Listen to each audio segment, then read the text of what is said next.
जय जगन्नाथ सांग मैंने आज आम कंचा कदली को केमी भाजवा आसन देखा। प्रथम कदली के काटी धोई नहीं देखु गोटे बेलार रखीदेली।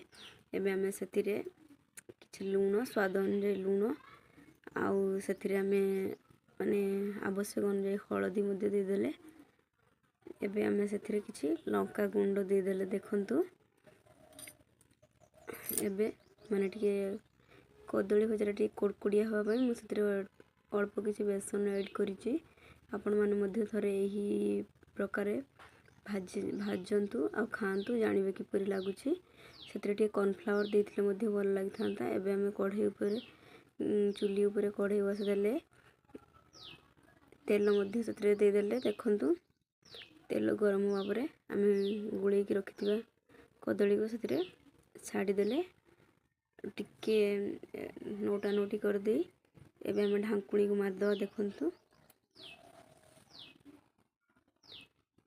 देखु सांग मैंने आपण मैंने थे यही प्रणाली रे भाजतु आ केमी लगिला कमेंट मध्यम निश्चय जनातु।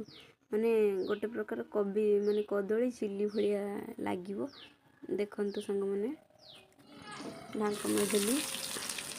एवं आमर प्रायतः कदली भजा टी लगिगला माने चुलीर टी आंच टी अधिका अच्छी। देखु बेसी लगी ना टिके टिके हल्का लगी तथापि कदली भजार टेस्ट भल हो भावुची। देखु सांग मैंने कि कदली भजा टिके हल्का कुड़कुड़िया हेने खाइबा भल लगे। ना कदली भजा ना टिके नरम हो जाए आउ बेसी भल लगे।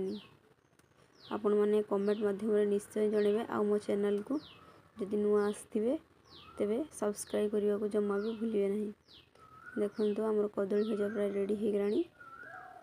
आपण मानक केमती लगिला कमेंट माध्यम निश्चय जनइबे।